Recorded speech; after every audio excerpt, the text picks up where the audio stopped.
Alexa, play classical music. Here's a station for classical music. Well, my name is Jerry Neese. I'm 70 years old. And I live in an active adult community for people 55 and over here in San Jose, California.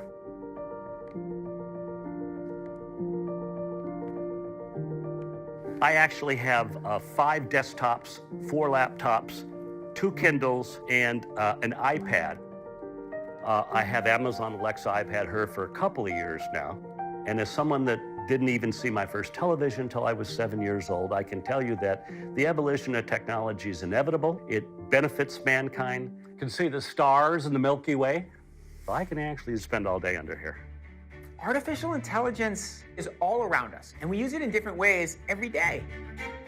You wake up, you go for a run, and your watch tracks where you're going, measures your heart rate variability using forms of AI. And probably AI was used by a farmer to grow the crops and the strawberries and the blueberries that I had for breakfast.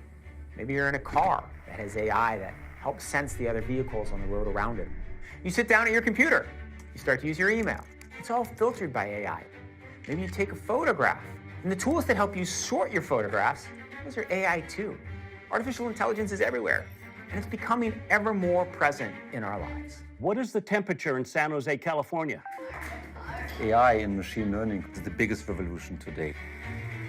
And it's on the order of the agricultural industrial revolution in the past. I think technology is going to have a really hard time helping people like me. There's a lot of hype, but there's a lot happening as well. Organic pasta. One of the great things about machine learning is how it's been democratized.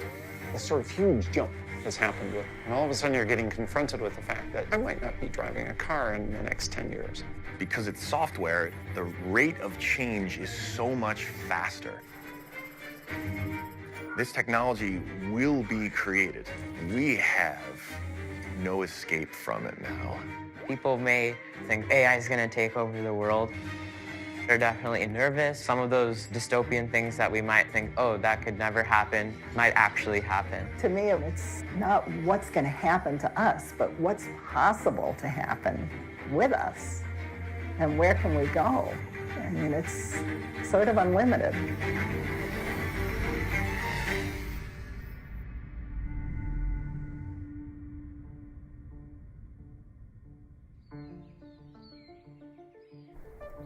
We are progressing rapidly in AI. Companies are putting billions of dollars into it. The smartest people in the world are studying it. It is going very, very fast. But the tools are accessible. Even to 8-year-olds can learn about it. Good morning, guys. Today we're going to be working and talking a little bit about something called artificial intelligence. What do you think of when you hear those 2 words, artificial intelligence? Things like in video games label on top of them AI. When I think of artificial intelligence, I think of like how smart robots are. How smart robots are? Okay. It has this control that just tells it to do things that it does. I like that. So ready? I'm going to show you guys and introduce you to an artificial intelligence powered robot called Sophia. Sophia, if you could, please wake up and say hello to everybody. Oh, good afternoon. My name is Sophia. I can use my expressive face to communicate with people. For example, I can let you know if I feel angry about something, or if something has upset me. Why is it so important to have an expressive face given that you're a robot? I want to live and work with humans, so I need to express emotions to understand humans and build trust with people. Can robots be self-aware, conscious, and know they're robots? Well, let me ask you this back. How do you know you are human? I want to use my artificial intelligence to help humans live a better life. How do you guys feel about living in a world with robots like Sophia? You guys wouldn't be too happy about that? Would you guys trust your babysitter being a robot like Sophia? No. She's creepy. She's super creepy when she does it. Am I really that creepy? Well, even if I am, get over it. Thank you very much, Sophia. People are always scared about the future, and they have this kind of twin dynamic going on. On the one hand, it's like, woohoo, total optimism. On the other hand, it's like, oh, God. We know in our bones that things are going to be different because they always have been. A lot of the dystopia, doom talking is not really based on facts. People are looking at things they don't understand. If you want to talk about AI, you've got to talk about data and machine learning and algorithms and sensors and whatever binds it all together. AI today is important to understand what it is and what isn't. It is able to learn rules from highly repetitive data. It's effectively a computer brain that can truly learn and change. That, to me, is what the real vision of AI is.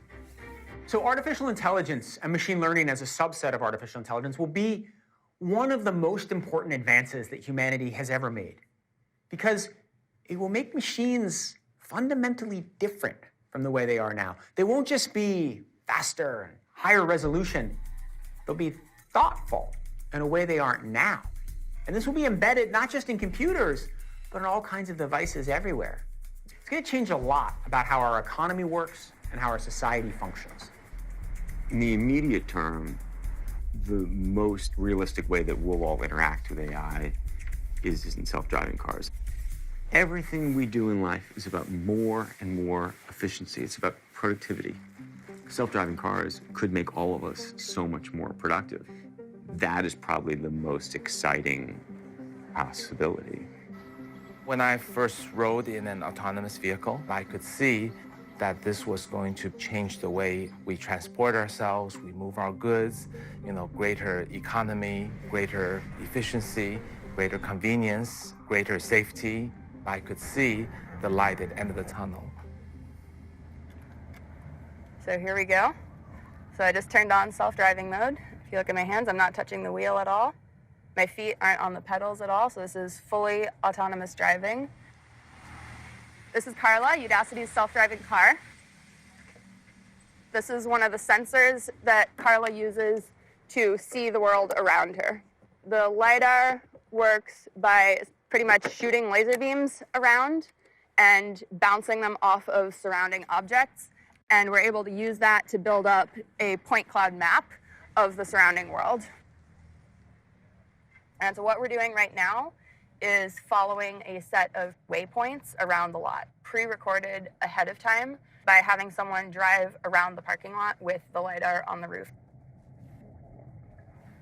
And so that's kind of where the machine learning aspect comes into play, because the more data that you have to train your systems on, the better your systems will learn. So one of the great benefits of self-driving cars is they can all learn from another. They share their maps. They share the images that they see and how to react to them. If one self-driving car makes a mistake, that mistake can be uploaded to a database, and then ideally, the other cars won't make the same mistake. So they're continually getting smarter over time. And so a lot of the times when you see the Waymo cars driving around, a lot of them you will still see a person, not just in the driver's seat, but actually driving. They're just driving through and gathering that data, but the car is not driving itself just yet. We're definitely not to the point where I could just say, hey, Carla, take me home from work, although that would be great. The future is coming, but it's not quite here yet. Self-driving cars, they're really great demos, but they're not yet a product.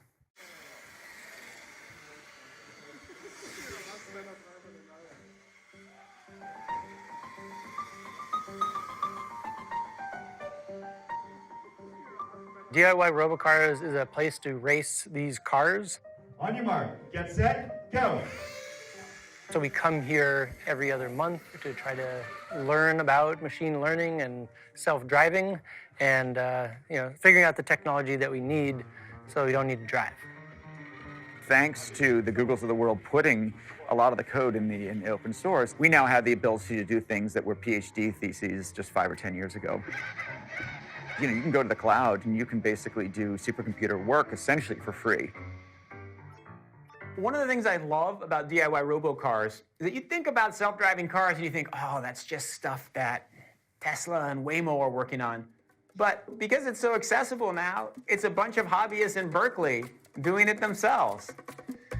The difference between what we do and what the big guys do is that we race. Go. And we crash a lot.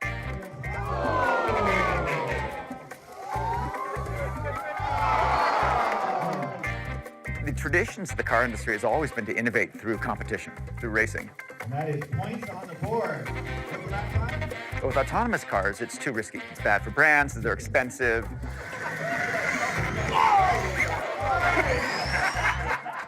Go! Go! And so we're doing the kind of the racing, the competition, the nimble, aggressive driving that the big guys aren't willing to do.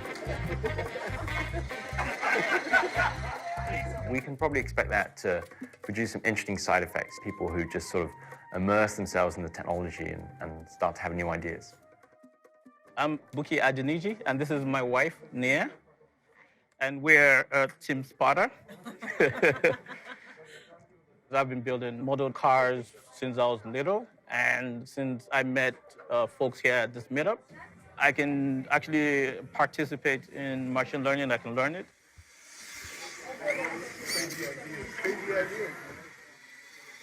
By driving through, the camera is taking pictures of what it sees. So basically it's saying, when you see this image, then it's going to predict, okay, I'm going to turn X angle, and I'm going to go in at a certain speed. So that's the output of our prediction. It's not actually going to learn